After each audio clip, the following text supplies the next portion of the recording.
Hello, I'm Larry Dixon, and this is a conversation with First Baptist Church. With me today is my good friend, Peg Jones. Peg, it's a pleasure to have you here with us today. Thank So, you. tell me about where you grew up and what life was like as a little girl.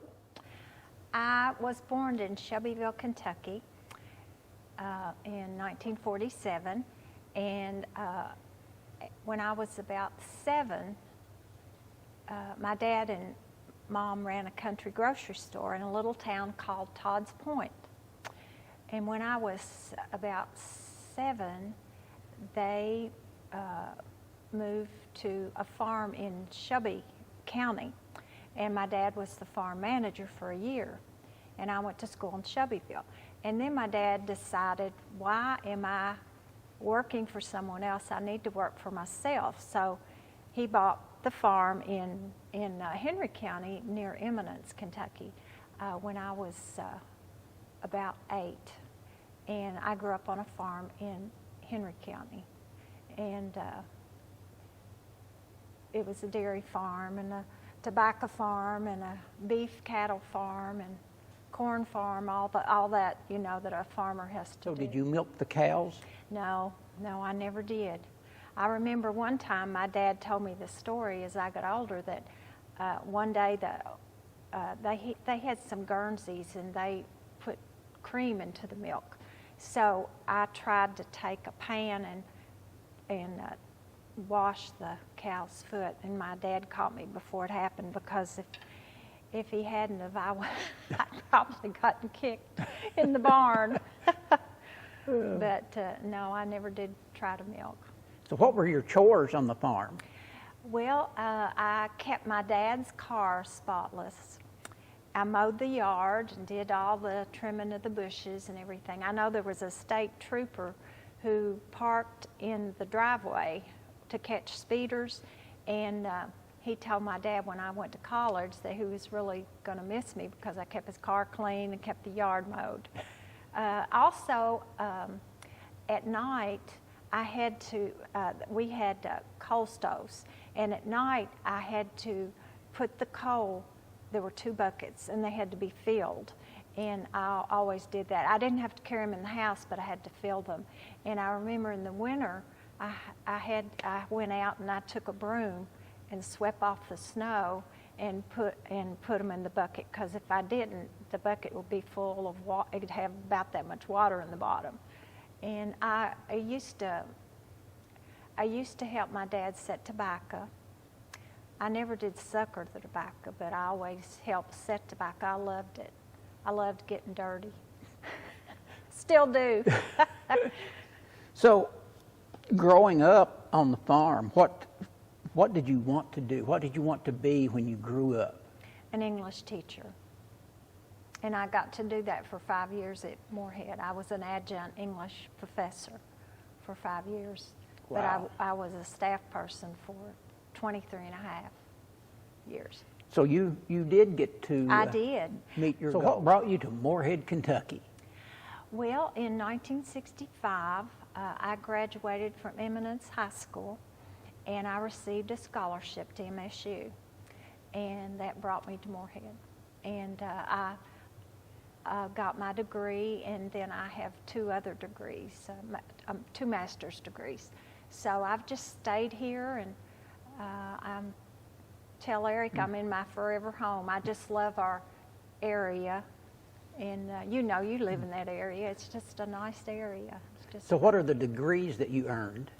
My first degree is a bachelor's degree in English and journalism. My second degree is secondary education with an emphasis in English. And my third is a master in higher education. What are your hobbies, or were your hobbies? I guess my main hobby is hiking. My husband Eric has a trailer in West Virginia, and it's a hiker's paradise. I enjoy being outside. I enjoy being out in the yard. I do a lot of volunteer stuff, so I like to volunteer and help people who are not able to help themselves. I've worked at St. Clair Hospital for 4 years as a volunteer in the oncology. Did you have a nickname growing up? Oh, yeah. And there's probably about 12 people in this town who still call me that name, Peg Leg, because I've always been tall and had long legs, so they call me Peg Leg. So, what's your favorite food? You know, I ponder that question because I eat mostly vegetables, fruits and vegetables. When my mother was alive, she fixed this steak and potatoes in the pressure cooker, and it had mushroom gravy over it. And every time I went home, that's what I wanted. And now I don't hardly eat red meat because of my heart condition. So I'm just going to say fruits and vegetables and desserts. I love desserts. Now, I asked this question earlier of Heather. What was a traditional meal on the farm for you? A Sunday meal or? My mother, my dad had an acre garden, and my mom canned all summer and everything.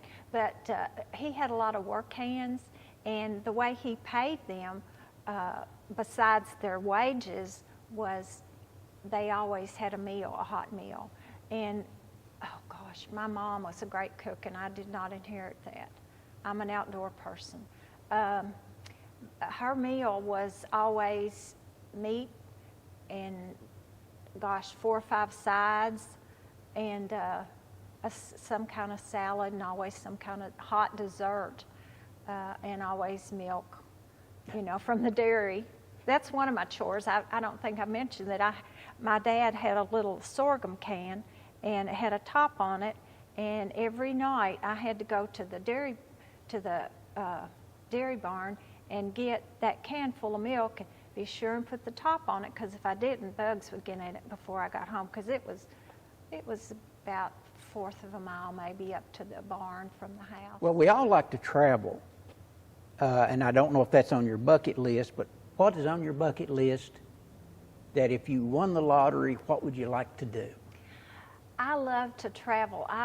With my first husband, I lived in Germany for 8 months, and I enjoyed that. We saw a lot of castles and things like that, and the German towns are, they're just so different from here. They all have a church. Every one of them has a church, and I really like traveling in the United States. I've only been as far west as Oklahoma and Texas, but I love to travel. You've taught school, you worked at St. Clair, you're active in the church. What is your proudest accomplishment? I guess giving birth to my 2 children, Danielle and Rob. Yeah. Well, I can't top that. Yeah, I'm so blessed to have 2 children. So tell me what brought you to First Baptist Church, and why have you stayed? As a college freshman, when I was 18, they had a little place where you could talk with people, and in my first place I went was the Free Will Baptist, and I'm not a Free Will Baptist, but I didn't understand the difference between First Baptist and Free Will Baptist. So then I came here, but I didn't stay here. I didn't go to college to church a lot when I was in college. I didn't have the time, and I didn't have my mother to make me. But I really became very involved in church when I went through my divorce when I was 37, and as a single parent, I was saved when I was 12, but as a single parent, I needed God in my life more than ever, and started coming here when I was 37, very, very faithful. And the people here, the Mantus, it's hard to tell them where I'd be in my life if I hadn't come here. The Mantus were very instrumental in their love and kindness to me when I went through that. It gives me cold chills. They have had a major impact on so many people. They have. They really have. And they might not even realize that, but they have. Yeah. Of all the characters in the Bible, except Jesus, who would you spend the day with? Mary. And why? I think about her and giving birth to a child and being in a stable and the donkeys and the sheep and all that. And like now, all the conveniences we have. We have, Pampers and baby bottles, and just think about having a baby back during that time and how hard it must have been on her. I just would love to talk to her and all she went through. So is there anything that I haven't asked you that you want to share with me? Yes, there are two things. First, my great-grandfather, Charles Tandy Morrow, was first cousins with Edwin Porch Morrow, who was the 40th governor of Kentucky. I thought that was interesting. That is interesting. Mm-hmm. And my grandfather is buried in Shelbyville, but Edwin Porch Morrow is buried in Frankfort. He died of a heart attack when he was 57. And I think all the Morrows have heart problems.